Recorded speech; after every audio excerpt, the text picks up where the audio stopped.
Well, today I'm in Scott Township and at a brilliant conversion. Now, nothing to do with converting your house or anything like that. This is a pool area the owners have got absolutely fed up with. There were all kinds of mechanical issues. It was costing them a fortune.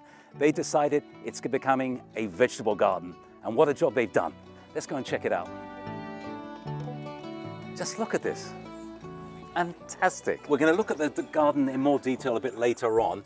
But why don't we talk about how this came about? So, John, take us away. What was the problem with the swimming pool?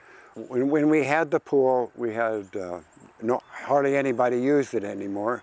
And we had some new concrete and stuff put over there. And then after we had the new concrete in, I went to open it up in the spring, and I found out that underneath there, the pipe was broke. So that was the last straw? That was definitely the last straw. So we decided to fill it in. We waited for a while, and then she got a call from her cousin who said he could fill it in for us just to empty it. And I told him, well, it's already empty. So he filled it in. We've got it filled in for nothing. So then eventually we decided to move the garden into here because there's quite a bit of deer. We were losing everything. They were eating more than we were eating. So then we decided to put raised beds in here. So I decided to try to build one out of pallets. So pallets you can almost pick up for nothing. Oh yeah, you get them. R.J. Walker has them out front for nothing, but you got to be quick because they go quick. I built some of them 16 inches deep. I did some 14 inches deep, and some only 12. That's because you need different depths for different. But raising the soil up any amount improves the crop. Yes, the amount of produce you get. Then I decided to build these trellises. I cut all of these trellises out of pallets, and I have some on the back wall.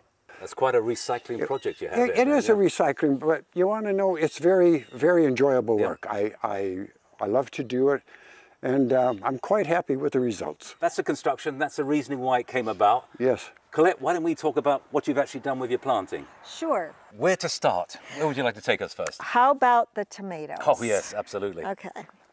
And yours look absolute beauties. Thank you. Look at that. Well, we like to plant different varieties for different reasons. The early girls produce early, so we love that fresh tomato taste. So this is an early girl? That is an early girl. How long have you been cropping it? We usually plant in late May, but we've harvested some already. We've made sauce out of that already, and so today we're going to do up some more tomatoes in jars. And the classic tomato steak, yours is a little bit of technique because it's got those little hooks on it. Yes, we found those last year, love them, and they work very well, and they can be reused, washed very easily, so we use those kind of steaks mostly. And then another variety that we like is a supersonic. Okay, I'm familiar with that one, yeah. We love these types of tomatoes for their flavor, for salads, lots of recipes, Brilliant. salsa. And I saw down the bottom there you have the little cherry tomatoes. We do. That's some of my favorites, yeah. Yes, so absolutely. I like to roast them. Cut them in half and roast them in a absolutely fantastic flavor. Wonderful. They're so sweet, aren't they? All right, let's look at another one. Okay. This is the most unusual looking bean, yeah? It is indeed, because of the way it's striped. And it's called a rattlesnake bean, which is marvelous. It's sweet, it's crunchy. It's our first year trying them, and we absolutely love them. Better than anything else? Better than anything else. And secondly, the Japanese beetles don't flock to this bean like they do the others. Try one. Try one, yeah. Tell me what you think. My goodness, is that crunchy. Just Does listen it keep to its that rattlesnake coloring? No, once it's cooked, it loses it, and it's green like a regular green bean, but they make a beautiful presentation. Now that is crispy. Yep. Yes, I'm glad you like it. All right, let's not hang around here too much because you won't have much left, so let's move on. All right. Well, summer wouldn't be summer without some chili peppers. You've got a nice crop there. Absolutely, cherry peppers and pepperoncinis. Pepper what? Show me those. These are pepperoncinis, so they're getting a little large, so they're going to need to be canned and pickled a little bit. Cherry peppers can be very hot, depending on the variety. I can eat a cherry pepper with every meal. I just love them. They are very, very good for you. Yes, they are. Yes, they are. Strong flavors. Absolutely. A lot of goodness in it, and a little catch fly growing there nicely. Absolutely. Now, we have some beets in the front here. Yes. And these are a smaller crop by the look of them? They're a smaller variety, but if I may tell you about the leaves, they're delicious to harvest. Can I pull one up? There's one here that's crowding. Sure, absolutely. If you harvest them this early, they're sweeter Are they to really? the taste, yes. And then the leaves, there's no waste on this because the leaves you can take the woody part out and then saute them with a little garlic and olive oil. Delicious. I like them better than spinach. Well, Colette, everything looks so healthy. Tell me about the fertilizer you're using. Well, everything is organic. The worm castings we've put in as well.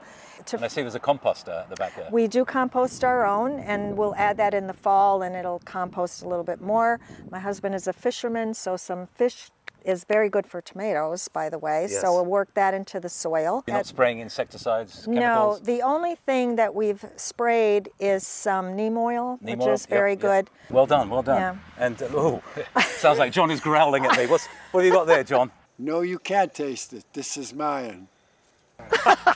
World's smallest watermelon. Well, it hasn't been a great season, has it? No, not at all. But it's a cute little baby. It is very cute, very cute. Well, Colette, John, this is a sample of what you've got there. Yes. What do you do with all this stuff? Because, you know, there's only so much you two can use. Right. Well, you eat what you can, as you can, but then there's always canning and freezing and drying. So peppers we have that we love. I have different varieties. Zucchini, you could always make relish out of it or bread. And that freezes very well, so that's great to put out in the winter. The tomatoes, we've already harvested those, some of those, and we made pasta sauce, which is great in the winter. You can never have enough of that. And red beets are great to can, so that's a recipe I've developed myself, adding a few different spices in there, and that's just regular red beets and onions in there. Fantastic. But you can do relish, you can do jams, sauces, rhubarb sauce, jelly, strawberry and rhubarb is a great combination. So there you go. Yeah. You two, I have to say thanks awfully. It really is a great job, a fantastic conversion job you've done. Thank you, Paul. enjoy it. Yeah, we love it. I suspect you spend much more time in the pool area now than you did before. That's exactly right. And really, it's a lot less work than the pool. So we love it.